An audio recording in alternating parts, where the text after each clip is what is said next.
There is a moment when you realize the silence weighs more than the words ever did. Someone hurt you deeply, deliberately, and now they smile as if nothing happened. No apology, no recognition, not even a flicker of discomfort. And you're left wondering, how can someone cause pain and move on as if your suffering is irrelevant? Today, let us explore this enigma, not merely through the lens of psychology, but through the deeper, moral lens of reason. As Immanuel Kant, I invite you into a conversation that touches not only your heart, but your conscience, your freedom, your dignity, because there is a reason they act like nothing happened, and there is something you must do in response. Chapter 1. The Lie of Emotional Amnesia. First, understand this. They remember, they know, but they choose to act as if they don't. This is not forgetfulness. This is not emotional immaturity. It is an intentional act of moral erasure, a denial of responsibility cloaked in the pretense of normalcy. Why? Because acknowledging what they did would require moral accountability, and that is a currency many refuse to pay. Acting like nothing happened is their way of saying, your pain is not worth the inconvenience of my guilt. Kantian ethics demands that each human being be treated not as a means to an end, but as an end in themselves. When someone hurts you and then pretends it never occurred, they are using your silence, your kindness, even your confusion as a means to preserve their own self-image. This is not forgetfulness. It is ethical cowardice. Chapter 2. Moral evasion as a psychological strategy. To understand their behavior is not to excuse it, but to expose it. They hurt you, and instead of repair, they offer you the cold comfort of avoidance. Why? Because to admit what they did would endanger their identity as a good person, expose their fragility, require them to change. And most people, when faced with the moral choice between redemption and denial, choose denial, not because they are evil, but because conscience is uncomfortable. In my philosophy, I spoke of the categorical imperative that we must act according to principles we could will as universal law. Now, ask yourself, could their behavior hurting, then erasing, ever become a universal law? Could we build a moral society if everyone did what they just did to you? No. Therefore, their behavior is not only immoral, it is irrational.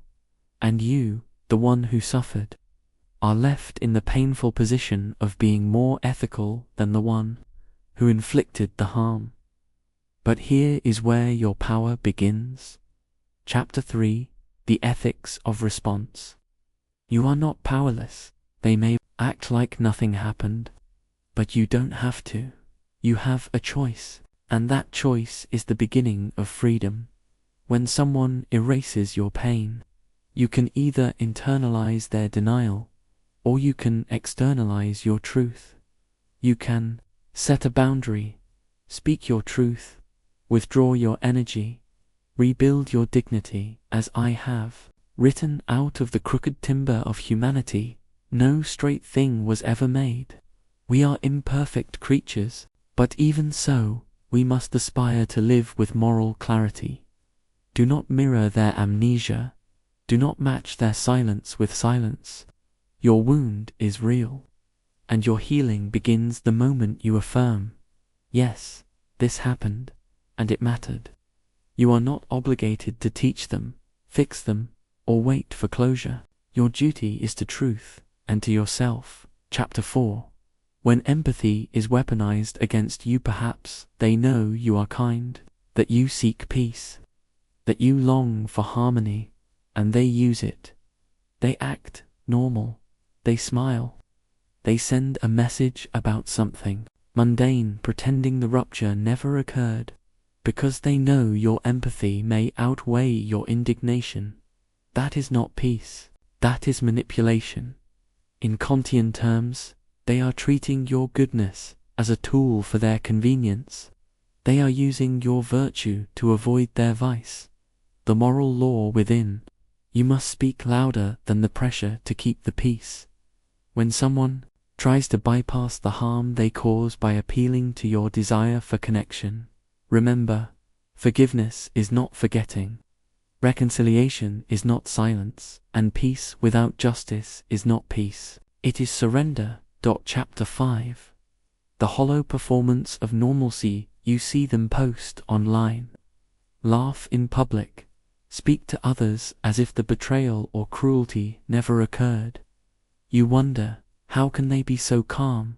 Because normalcy is a shield, a psychological performance designed not to convince you, but to convince themselves.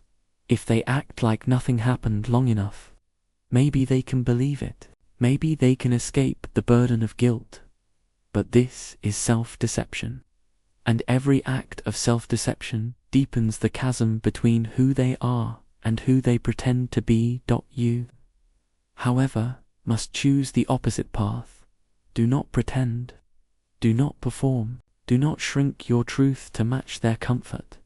As I wrote, have the courage to use your own reason.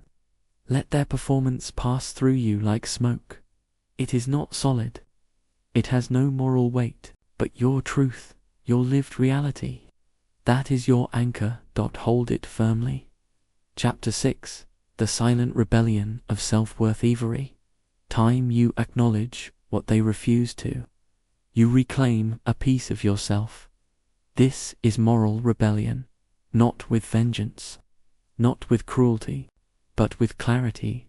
You rebuild your dignity not by making them see the truth, but by refusing to abandon it, even if you stand alone.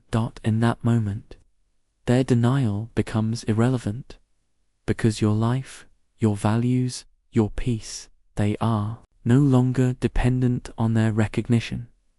This is what I call autonomy, the ability to live according to principles of your own making, not in reaction to the cowardice of others. You are not what they did to you. You are what you choose in response. Chapter 7. If they return, know this: perhaps, one day, they will return. Maybe they'll message you, act normal, make a joke, send a meme, invite you somewhere, without a single mention of the damage they caused. You will be tempted to believe this is reconciliation, but be careful. Without acknowledgement, without remorse, without growth, their return is not healing. It is repetition. You owe them nothing. You owe yourself everything. And the highest form of morality is not in pretending, but in choosing what aligns with your deepest truth. You may forgive, but that does not mean you must restore. You may wish them well, but that does not mean you must walk beside them again. As I once wrote, act only according to that maxim whereby you can at the same time will that it should become a universal law. Now ask yourself, could I wish everyone to accept this behavior, to normalize this harm? If the answer is no, then your path is clear. Epilogue. The triumph of moral clarity. They hurt you. Then they acted like nothing happened. But you saw it, felt it, named it, and in choosing to stand in your truth, even silently, even painfully, you became something they could never fake. Whole, because real integrity does not live in how others treat us. It lives in how we respond. They chose the path of denial. You chose the path of truth. And though that road is lonelier, it leads to a destination far more profound: freedom, dignity, and peace. So if you're still asking, why did they hurt me, and act like nothing happened? Perhaps now you know. It's not because you are insignificant. It's because they are unwilling to confront who they really are. And that, dear reader, is not your burden to carry. Let them live in performance. You live in truth. And let that truth be your quiet, unstoppable revolution.